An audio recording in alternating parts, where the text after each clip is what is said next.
Welcome back, everyone. If you are a serious researcher and you've been storing your research on Zotero for years and years and have this enormous library of information that you use every single day, then this is the video for you, because Consensus, my favorite bit of academic software, Consensus is now linked to Zotero. You can bring the information in from Zotero and use the power of Consensus to do all that analysis that makes research both easy and fulfilling. Let's get into it.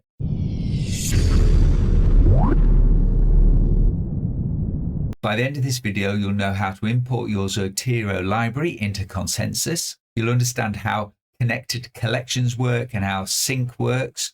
You'll be able to chat across your whole library, everything that you put into Zotero, and I'll run 3 practical workflows: citation finding, hypothesis comparisons, and gap spotting. You'll get a month free if you use the link. Go for it. And I'll pop above my video that I did on Consensus that gives you all the basics of how to use Consensus and get the most out of it. Let's jump into it. Here we are in Consensus. And if you go to my library on the left-hand side, and then you've got Zotero import. It's awfully quiet here. Import from Zotero, and what you have to do is create a key on Zotero, paste in the key, and then you link to your library. So let's go into Zotero and create a key. So you go into a library and it says create my Zotero key, and it will take you to the Zotero login site. Now, if you've not logged in online before, you may have to create an online account, but pretty straightforward, and you could just connect it to your Zotero account, and then it says the key name is Consensus, allow library access, allow notes access, allow write access, and it read and write, and then save key, and it will give you a key. Copy that key and go back to Consensus. Okay, so we've got our key, and you basically just paste the key into here. Click next, and it will take a few moments just to link up with your Zotero library, and then you can import the library. How cool is that? Take a few seconds, and it will basically just put all your library plus your collections into Consensus. It's taking a little bit of time, but a couple of minutes and you'll be done. Okay, let's see what we can do with it. Okay, so once you have connected Zotero and Consensus, if you go down to my library on the left-hand side, all of your references that were in Zotero are transferred into Consensus. All your sub-collections as you have them in Zotero. Really helpful. Here we go. So all of that work you've been doing for years and years in Zotero, you can now have access to it in Consensus, and it sits in my library. Very cool. So just to say at this point that right now, this is a one-off import. So if you update in Zotero and you need to bring more stuff in, then you just need to go through and do a new import. It's not live or dynamic at this point. I expect it will be soon, but just remember, every time you go into Consensus, just give it a quick update, and all of them will be, and they'll be synced beautifully between the two. So I'm now in my library, 161 documents in my library. And what I'm saying is find articles in my library that support the case that stronger IPRs have a detrimental impact on FDI. Let's see what we get. So the interesting thing here is that generally people would say that stronger IPRs have a positive impact on FDI. So this is the counterfactual, and really useful if you are making the argument around the counterfactual, being able to search your database for papers that specifically make that case. Really, really helpful. And here we go. We get this beautiful, as always, beautiful from Consensus response where it gives you an overview. It sets out the key mechanisms and the results. It gives you the citation so you can go to it. And then it gives you a list of all the papers that cite that. plenty of them. Really, really useful. Finding those counterfactuals in your research when you know that most of your research may be pushing in the other direction, being able to pick out that needle in a haystack, that's a really powerful way of using the Zotero and consensus together. Imagine going through Zotero and having to tag up all of those documents that have that sort of counterfactual in. Using consensus, you can do it using the power of AI. Really powerful.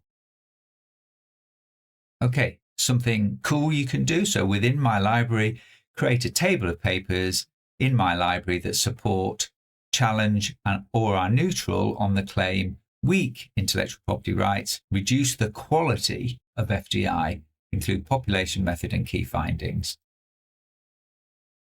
Again, that ability to look at your own research, your own papers that you are interested in, really powerful. If you're doing a PhD or a research thesis of some nature and you are collecting all that information, being able to go through as you're writing your introduction or your conclusion to be able to pinpoint the exact papers, link them together, really, really important. And really one of the challenges, the amount of time when I did my PhD, none of this was available. I was piling through papers, making notes, trying to link them together. Now you've got technology that can do that for you. It's really powerful and will really save you some time and effort. There we go. Got a nice table.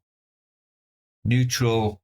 So we've got supportive, supports, indirectly supports, mixed, partly supports, neutral. Fantastic. And this table has got lots of different information in, key findings, the citations, methods, etc. Really, really useful. And all the papers are there down below. Now, if you're using consensus to do your literature review, etc., and you identify a whole load of papers, you go through looking at the consensus, trying to identify the different points of view, and you've got a long list of documents that you're interested in, you can download them to Zotero direct from consensus. So you basically just export the results as a .ris, and then just drag that document into Zotero, and all of the links will be populated in Zotero. So it works the other way as well. Really useful. Okay, use case number 3. I've got a prompt here based on my library. Show a timeline of publication years on the impacts of IPRs on FDI quality and quantity. Identify gaps by population or method and suggest 5 searches to fill them. Here it goes. We've got some early ones from Seyoum, Mascus. These were all very important papers to my research. Know them all these very, very well. Then we get some of the later ones. And this is some of the very latest research into this area. How useful is that? You get a sort of narrative about it. Here we've got 2 people. I think she got married, changed her name. Oh, really useful. And then it's got the method gaps. Quality proxies are rare. Only a handful use project level mode, production distribution, technology intensity. No use of profitability earnings from FDI as recommended by me. 5 suggested ways to fill these gaps. Firm level FDI composition, intellectual property rights, Africa. Intellectual property rights and policy, industrial level IPR index, FDI earnings, Chinese outward FDI, and then all the documents. So that ability to take your research and ask it questions to find new gaps, new areas for research, really powerful, and bringing consensus to your Zotero library is a game changer. Okay, things to remember. Your library is private to you, so you don't have to worry about that. Currently, it's a one-way import. So if you update Zotero, you need to re-import it into consensus. Don't forget that.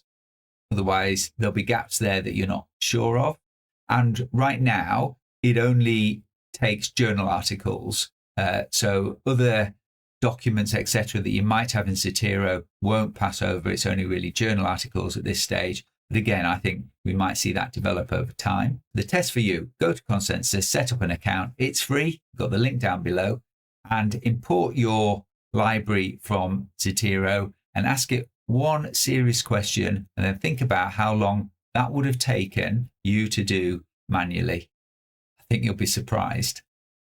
If you want to learn more about using Zotero, then have a look at this video up here from my favorite academic YouTuber, Dr. Andy Stapleton, who has probably one of the best beards on YouTube and definitely one of the worst dress codes on YouTube. But at all things academic, he's your man. He's great on this sort of thing. And if you've enjoyed this video and got some value out of it, don't forget to give me a like. It helps get the video out there and people to see it. Okay, I've been the professor. I hope you've enjoyed the video. I'll see you soon. Bye-bye for now.